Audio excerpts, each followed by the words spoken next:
Olá, boa noite. Está sendo velado neste momento o filho da vereadora de Vila Velha, morto no Sambão do Povo, em Vitória. O crime aconteceu ontem à noite. A polícia já sabe quem é o suspeito do crime e tenta prendê-lo.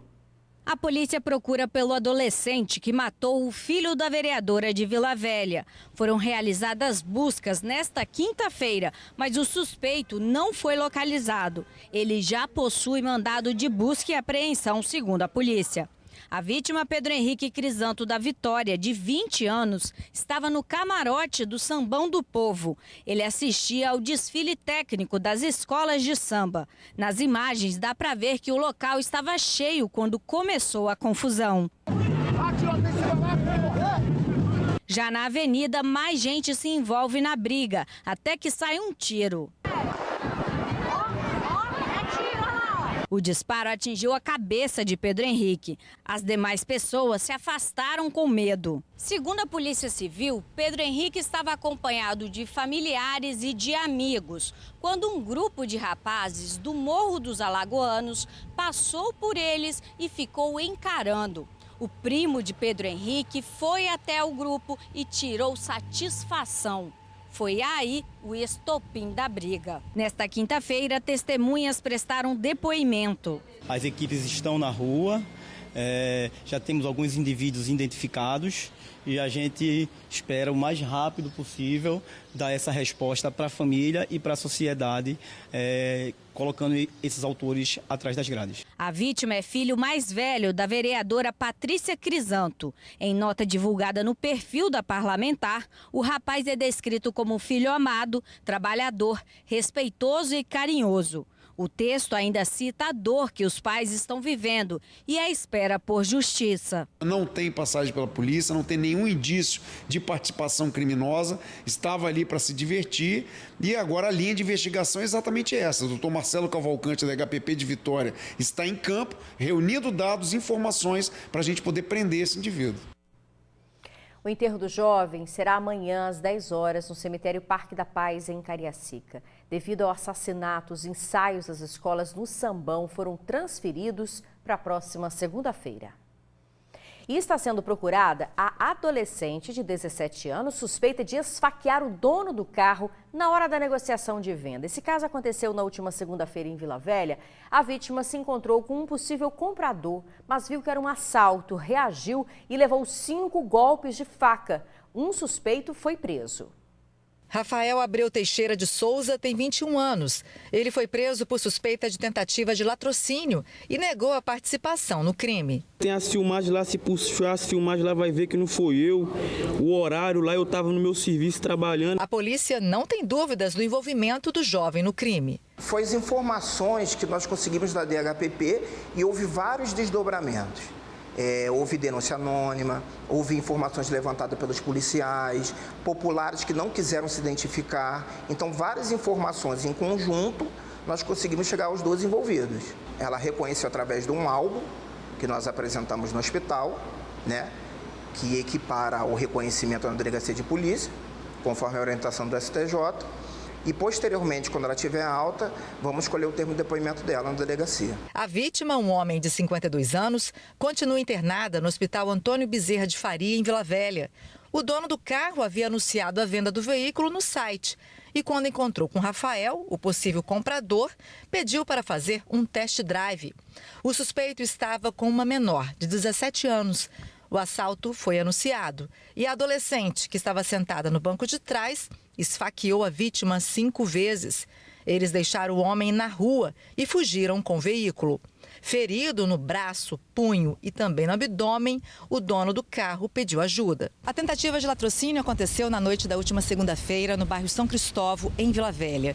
Em 24 horas, o veículo foi abandonado no bairro Vale Encantado, no mesmo município.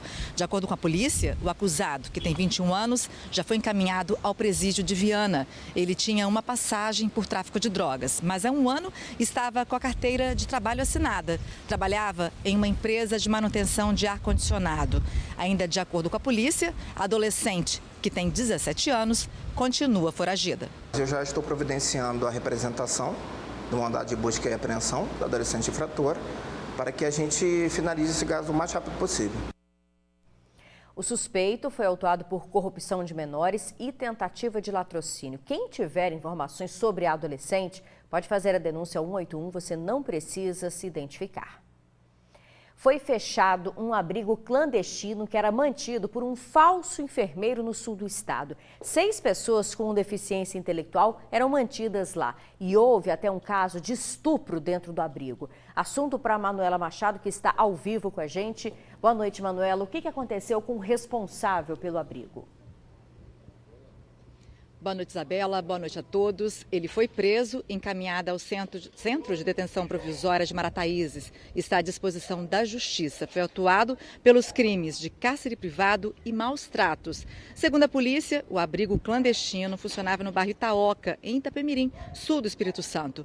No local, os policiais encontraram alimentos vencidos, falta de proteínas e um ambiente sujo, o que caracteriza maus tratos. O responsável pelo abrigo, ele trabalhava em um hospital que fica em Cachoeiro de Itapemirim, mas ele trabalhava como gesseiro. Chegou a fazer um curso de cuidador e foi ganhando a confiança de algumas pessoas, inclusive de uma ONG da região que cuidava de pacientes diagnosticados com HIV, os soropositivos.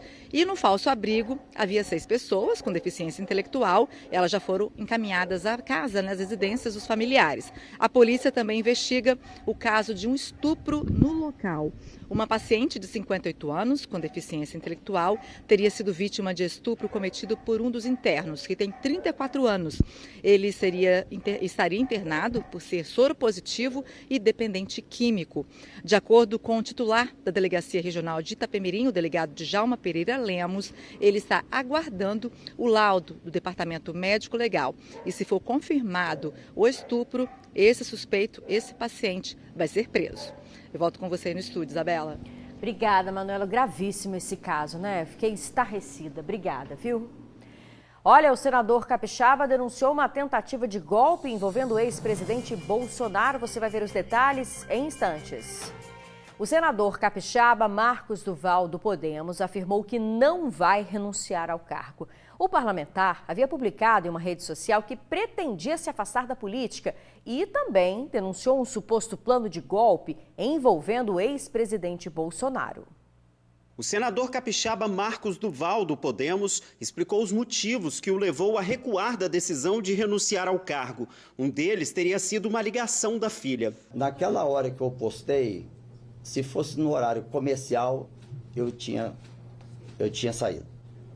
Quando eu acordei com o telefone da minha filha, aí que eu comecei a falar, não, então, se eu sair, eu não vou mostrar o resultado do meu trabalho e por que eu estou sofrendo essa perseguição de reputação. O parlamentar havia anunciado ontem nas redes sociais que iria abandonar a vida política. No texto, alegou que ele e a família vinham sofrendo ofensas e ataques. Momentos antes da publicação, o senador discutiu com membros do Movimento Brasil Livre, o MBL, em uma live na rede social. Eu ficava quando me chamava de bolsonarista. Ah, o senador bolsonarista. A discussão começou quando Marcos Duval foi chamado de traidor por aliados do ex-presidente Jair Bolsonaro.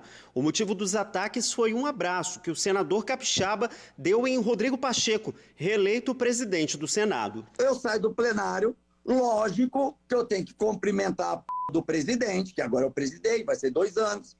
E falei, parabéns, sexta-feira vai sair na Veja a tentativa do Bolsonaro de me coagir para que eu pudesse dar um golpe de Estado junto com ele. Mas a denúncia foi publicada hoje mesmo pela revista Veja. Marcos Duval revelou um plano de golpe de Estado envolvendo o ex-deputado do Rio de Janeiro, Daniel Silveira, do PTB, aliado de Bolsonaro, e o próprio ex-presidente. Eles colocariam o equipamento de gravação, teria um veículo já próximo ao STF, captando o áudio, e eu nessa reunião com o ministro Alexandre, eu conduzindo para ele falar que em alguns dos processos dele, ele ultrapassou a linha da Constituição. E aí eu disse de pronto que eu não iria fazer isso. A ideia, segundo o senador capixaba, era utilizar a gravação para invalidar o resultado das eleições. Seria uma tentativa de impedir a posse do atual presidente Lula. Marcos Duval havia dito mais cedo que teria sido coagido pelo próprio Bolsonaro a participar do plano, mas também recuou da afirmação. O Daniel é que estava conduzindo a reunião. Eu falasse, não, eu topo. Possivelmente o presidente poderia dizer, então vamos pensar nisso. Mas ele estava ali tentando convencer eu e ele dessa possibilidade. O senador afirma que revelou o plano golpista ao ministro Alexandre de Moraes, que é presidente do Tribunal Superior Eleitoral. Nós nos encontramos lá no STF e eu relatei para ele, o que eu estou relatando para vocês. Ele é muito introspectivo, né, de falar, então ele olhou para cima e balançou a cabeça do tipo, né, não acredito que era para esse motivo. Marcos Duval nasceu em Vitória, tem 51 anos e já atuou como militar do Exército Brasileiro. Ele foi eleito senador em 2018 com mais de 863 mil votos. Deixar assumir a suplente, não, porque a suplente, ela, na época da campanha, foi sem recursos, você sabe disso. Eu vendi meu carro para poder fazer minha campanha, foi R$90 mil. E eu não tinha nenhum nome para suplência, aí na hora tinha a secretária do vereador e eu perguntei a ela se ela podia emprestar os documentos para ela ser minha suplente. Essa possibilidade de ter alguém assumindo no meu lugar, zero, porque eu não posso deixar todo o trabalho que eu fiz até aqui ser destruído daqui aos 4 anos. O senador Marcos Duval prestou depoimento à Polícia Federal no final da tarde sobre a denúncia de tentativa de golpe. A determinação de ouvi-lo partiu do ministro Alexandre de Moraes, do Supremo Tribunal Federal. Uma quadrilha foi presa por aplicar golpes em comerciantes no interior do Espírito Santo. Eles abriam crédito nas lojas e ainda faziam empréstimos em bancos com documentos falsos. 5 homens e uma mulher foram para a cadeia. Inúmeras identidades falsas, 14 cartões bancários e 33 chips de celulares foram apreendidos no hotel onde a quadrilha foi presa. O bando agia de 2 formas diferentes. A primeira é conseguir comprar em comércio que vendia na forma de crediário, né? Eles apresentavam um documento que, embora tivesse a foto deles, eram documentos de pessoas idôneas, pessoas que não tinham restrição cadastral e pessoas que conseguiam até um limite considerável. Então eles apresentavam esse documento, o limite de crédito era aprovado e eles compravam no crediário. E o segundo ponto principal era a abertura de contas e a obtenção de financiamento, de empréstimo em instituições bancárias. Eles iam de cidade em cidade, abrindo essas contas, obtendo esses empréstimos e obtendo esses produtos, sobretudo produtos eletrônicos, por meio de crediário. A quadrilha era formada por 5 homens e uma mulher, de Goiás e São Paulo.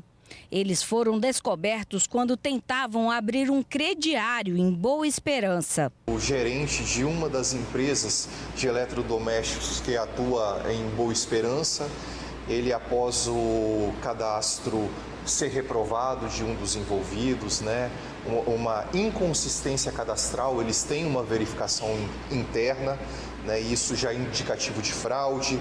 Depois percebeu na conversa de um deles que estavam hospedados em hotel, apresentaram documentação de outro estado.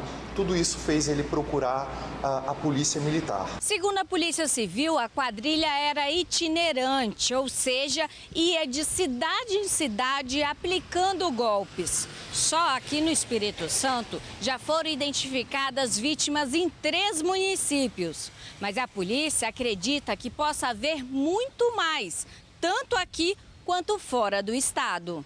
Nós não sabemos ainda quantos estados que eles agiram dessa forma. As cidades que foram identificadas, pelo menos agora do Espírito Santo, já foram São Mateus, Nova Venécia, adquiriram uma TV no valor de R$7 mil por meio de crediário, e Boa Esperança. A polícia orienta os comerciantes a terem atenção. Isso acende um alerta de que o comerciante, quando for fazer um crediário, que o documento utilizado pelo indivíduo seja proveniente de outro estado, que ele tenha uma atenção redobrada, porque nós percebemos que os documentos utilizados pela quadrilha eram provenientes majoritariamente de São Paulo e Goiás. O grupo foi preso em flagrante por organização criminosa.